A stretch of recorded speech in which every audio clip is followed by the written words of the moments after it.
একজন মানুষ যতই দুর্ভাগা হোক না কেন, ভোর ৩টা থেকে ভোর ৬টার মধ্যে ঘুম থেকে উঠে ব্রহ্ম মুহূর্তের সময় এই কাজটি করুন, ভাগ্য বদলে যাবে এবং যা চাইবেন তাই পাবেন। বন্ধুরা, একবার মা পার্বতী ভগবান শিবকে জিজ্ঞেস করলেন, প্রভু, আমি দেখেছি যে মানুষ যতই হতভাগ্য হোক না কেন, সে যদি ব্রহ্ম মুহূর্তে জেগে ওঠে তাহলে সে খুব খুশি থাকে। কেন এমনটা হয়? দয়া করে আমাকে ব্রহ্ম মুহূর্তের রহস্য বলুন। তখন ভগবান শিব বললেন, হে দেবী, আমি তোমাকে একটি গল্পের মাধ্যমে এই প্রশ্নের উত্তর বলবো। দয়া করে এই গল্পটি মনোযোগ দিয়ে শুনুন। যে ব্যক্তি এই গল্পটি পুরোপুরি শুনবে সে কখনই এই সুযোগটি হাতছাড়া করবে না। ব্রহ্ম মুহূর্তের রহস্য জানলে তার পুরো জীবন বদলে যাবে। এরপর ভগবান শিব মা পার্বতীকে গল্প বলা শুরু করেন। বহুকাল আগে কাশীতে দিনু নামে এক বালক বাস করত। ছেলেটা খুব ভালো ছিল, কিন্তু তার একটা বদ অভ্যাস ছিল, সে দেরি পর্যন্ত ঘুমাত। সকালে তাকে ঘুম থেকে উঠানোর জন্য পরিবারের লোকজন অনেক চেষ্টা করত, কিন্তু সে প্রতিদিন সকালে দেরি করে ঘুম থেকে উঠত। সেই ছেলেটি কখনই ৯টার আগে ঘুম থেকে ওঠেনি। তিনি যখন শিশু ছিলেন তখন তার পরিবার ভেবেছিল যে সে বড় হলে তার অভ্যাস পরিবর্তন হবে, কিন্তু ছেলেটি বড় হওয়ার সাথে সাথে তার এই বদ অভ্যাস আরও বেড়ে যায়। পৃথিবী এদিক থেকে সেদিকে যেতে পারে, কিন্তু ছেলেটি কখনই সকাল সকাল ঘুম থেকে উঠতে পারেনি। তার এই অভ্যাসে তার বাবা খুব বিরক্ত হয়ে উঠছিলেন। সেই ছেলেটিকে অনেক নেতিবাচক শক্তি ঘিরে ছিল। সে সবাইকে পাল্টা জবাব দিত আর সারা দিন মন খারাপ করে বসে থাকত। এটি তার স্বাস্থ্যের উপরও প্রভাব ফেলেছিল। ছেলেটি যখন জানল যে তার সব বন্ধুরা সাফল্য অর্জন করেছে, তখন সে আরও চিন্তিত হয়ে পড়ল এবং ঈশ্বরকে অভিশাপ দিতে লাগল। সে বারবার বলতে থাকে, আমার ভাগ্যটাই খারাপ। কিন্তু ছেলের ব্যর্থতার কারণটা তার বাবা ভালো করেই জানতেন। তারপর একদিন তার বাবা এক সন্ন্যাসীর কথা জানতে পারলেন। তিনি তৎক্ষণাৎ তার ছেলের সমস্যা সম্পর্কে জানার জন্য সেই সন্ন্যাসীর কাছে যাওয়ার সিদ্ধান্ত নেন। লোকটি যখন সন্ন্যাসীকে ছেলের বদ অভ্যাসের কথা বললেন, তখন সন্ন্যাসী বললেন, আগামীকাল আপনার ছেলেকে এই আশ্রমে আসতে বলুন। তারপর দিনুর বাবা বাড়ির দিকে চলে গেল। তিনি জানতেন যে তিনি যদি সরাসরি তার ছেলেকে সন্ন্যাসীর সাথে দেখা করতে বলেন, তবে সে কখনই রাজি হবে না।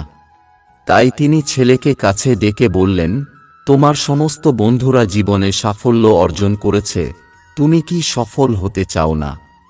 ছেলেটি উত্তর দিল, অবশ্যই বাবা, কিন্তু যখনই আমি আমার বন্ধুদের তাদের সাফল্যের রহস্য জিজ্ঞেস করি, তারা আমাকে কিছুই বলে না।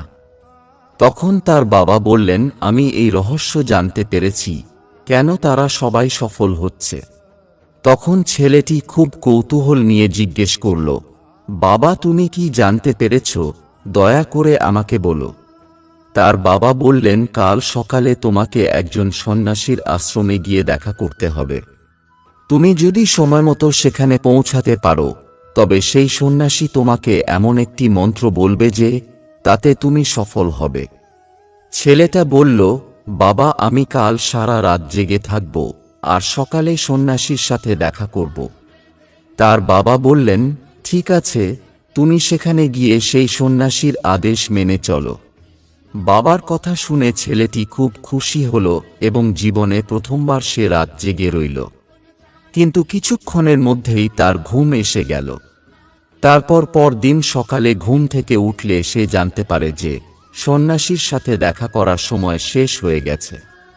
তার বাবা ছেলের দিকে তাকিয়ে বললেন, তুমি কখনোই সফল হতে পারবে না, যাও, যত পারো ঘুমাও। বাবার কাছ থেকে এ কথা শুনে ছেলেটি খুব দুঃখ বোধ করলেন এবং মনে মনে প্রতিজ্ঞা করলেন, কাল সকালে তাকে সন্ন্যাসীর সাথে দেখা করতেই হবে। সে তার পায়ে একটি ছোট ক্ষত তৈরি করে নেয়, যার কারণে সারা রাত ব্যথায় ঘুমাতে পারেনি সে। এটাই প্রথম উপলক্ষ ছিল যখন সে তার জীবনে প্রথমবার সূর্যোদয় দেখল। সে সঙ্গে সঙ্গে প্রস্তুত হয়ে সন্ন্যাসীর সাথে দেখা করতে গেলেন।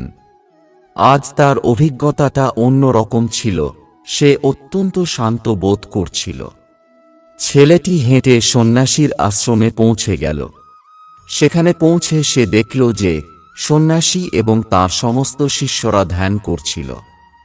তারপর ধ্যানের সময় শেষ হলে ছেলেটি সন্ন্যাসীর কাছে গেল এবং তাকে প্রণাম করে বলল, আপনার কাছে এমন কোন মন্ত্র আছে যার দ্বারা আমি সফল হতে পারি? দয়া করে আমাকে সেই মন্ত্রটি বলুন।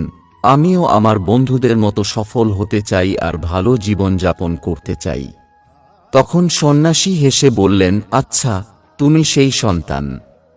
তোমার পিতা আমার সাথে দেখা করতে এসেছিলেন এবং সে আমাকে তোমার সম্পর্কে সব বলেছে। আমি অবশ্যই তোমাকে সেই মন্ত্রটা বলতাম, কিন্তু কথাটা শোনা মাত্রই ছেলেটি ভয় পেয়ে বলল, কিন্তু কি গুরুদেব? তখন সন্ন্যাসী বললেন, সেই মন্ত্র জানার আগে আগামী 21 দিন তোমাকে আমার কথা মানতে হবে। আমি 21 দিন পরে সেই মন্ত্রটি বলবো। ততক্ষণ পর্যন্ত আমি তোমাকে যে কাজ করতে বলবো তোমাকে সেই কাজ করতে হবে। যদি তুমি ব্যর্থ হও বা কাজের মাঝখানে তোমার সংকল্প ভেঙে যায় তবে সেই মন্ত্রটির কোনো প্রভাব থাকবে না। দৃঢ় সংকল্প নিয়ে ছেলেটি বলল, আমি আপনার সব আদেশ মেনে নিলাম। আগামী 21 দিন আমি আপনার গোলাম। আপনি যা বলবেন আমি তাই করব। আমি শুধু সেই মন্ত্র সম্পর্কে জানতে চাই। তখন সন্ন্যাসী ছেলেটিকে বললেন, ঠিক আছে, কাল থেকে তোমার কাজ শুরু হবে আর এখন থেকে তুমি এই আশ্রমে থাকবে। তখন ছেলেটি আশ্রমে থাকতে রাজি হল। সন্ন্যাসী বললেন, এখানে থাকার সময় তোমাকে ব্রহ্ম মুহূর্তে জেগে উঠতে হবে এবং অন্যান্য শিষ্যদের মতো ধ্যান করতে হবে এবং আশ্রমের কাজেও সাহায্য করতে হবে। মনে রাখবে এই সংকল্প যেন ভেঙে না যায়। তখন ছেলেটি সন্ন্যাসীর সাথে একমত হল এবং পরের দিন থেকে তার কাজের দিন শুরু হল। এবার সে দৃঢ় প্রতিজ্ঞ হলেও 1 সপ্তাহ পর তার সংকল্প ভেঙে গেল। 8ম দিনে সে দেরি পর্যন্ত ঘুমিয়েছিল। ঘুম থেকে জেগে উঠলে সে ভাবল, কি বড় ভুল করে ফেলেছে। সে কাঁদতে কাঁদতে সন্ন্যাসীর কাছে গিয়ে বলল, হে গুরুদেব, আমার সংকল্প ভেঙে গেছে। এখন আমি কি জীবনে কখনো সফল হব না? সন্ন্যাসী তাকে বুঝিয়ে বললেন যে আবার সংকল্প করো এবং আবার প্রথম থেকে শুরু করো। তারপর ছেলেটি সন্ন্যাসীকে জিজ্ঞাসা করল, কেন সকালে ঘুম থেকে ওঠা এত জরুরি? আর এখানে সবাই এত তাড়াতাড়ি উঠে কেন? তখন সন্ন্যাসী ছেলেটিকে বুঝিয়ে বললেন, সকালে ঘুম থেকে ওঠার পিছনে লুকিয়ে আছে এক বিশাল বিজ্ঞান। তখন ছেলেটি বলল, গুরুজি, দয়া করে আমাকে সেই বিজ্ঞান বলুন। এরপর সন্ন্যাসী বললেন, রাতকে 4 ভাগে ভাগ করা হয়েছে। প্রথম রুদ্রকাল, যার সময় সন্ধ্যা 6টা থেকে রাত 9টা। দ্বিতীয় রাক্ষসকাল, রাত 9টা থেকে 12টা পর্যন্ত। তৃতীয় গন্ধর্বকাল, দুপুর 12টা থেকে ভোর 3টা পর্যন্ত।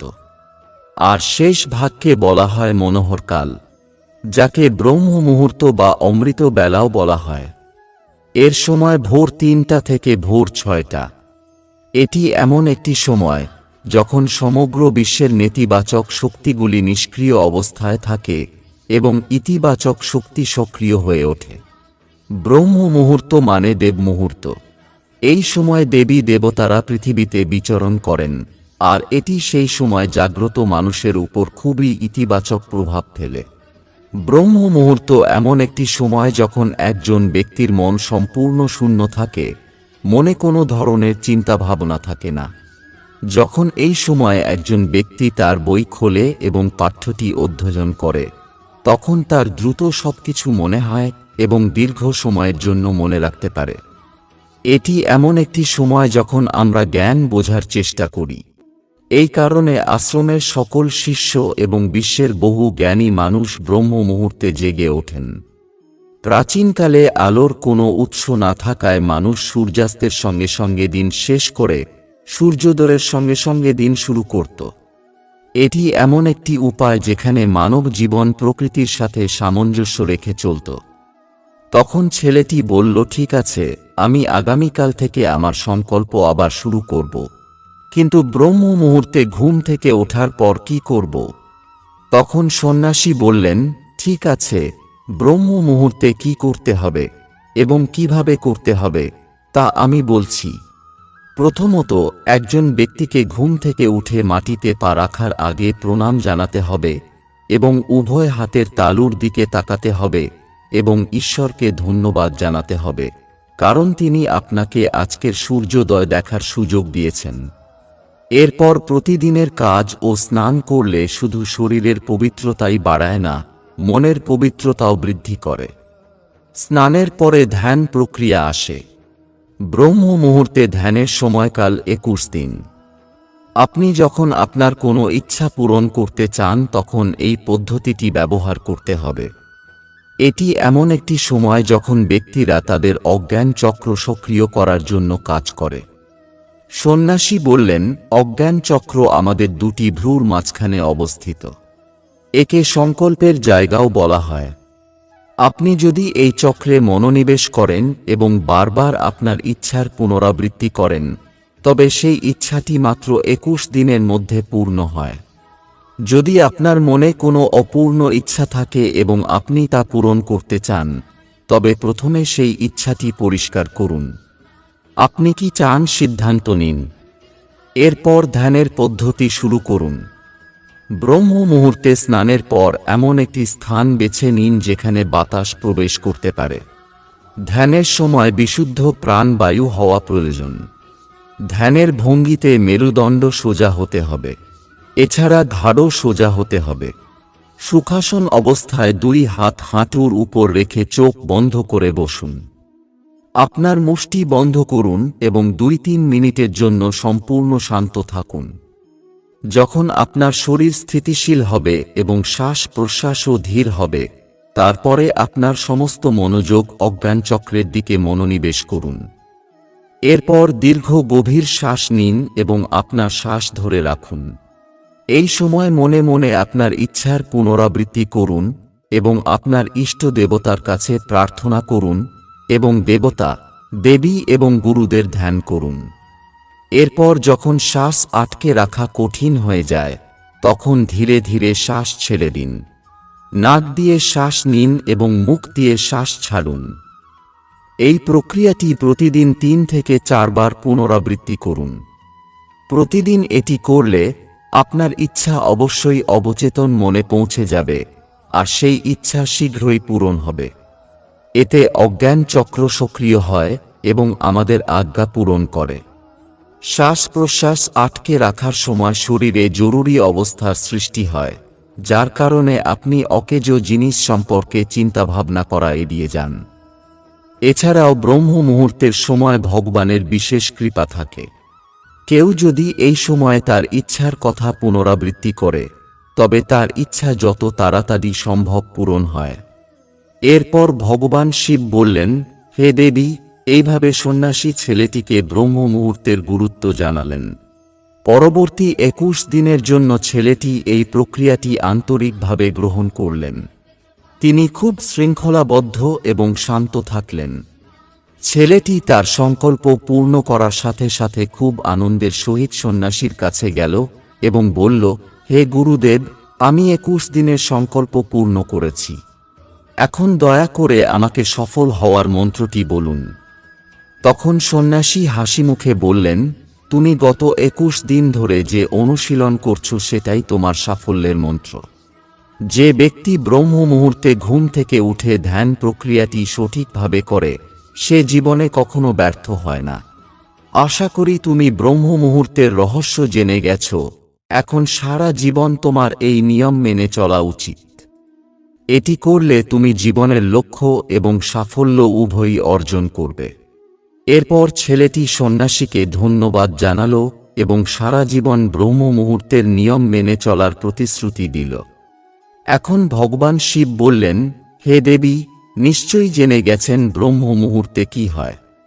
তখন মা পার্বতী বললেন, স্বামী, এখন আমি ব্রহ্ম মুহূর্ত সম্বন্ধে সম্পূর্ণ জ্ঞান পেয়েছি।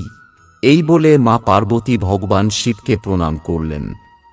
বন্ধুরা, ভিডিওটি ভালো লাগলে লাইক করুন এবং আমাদের চ্যানেলটি সাবস্ক্রাইব করুন এবং আপনার বন্ধুদের সাথে শেয়ার করুন। ভিডিও দেখার জন্য অসংখ্য ধন্যবাদ।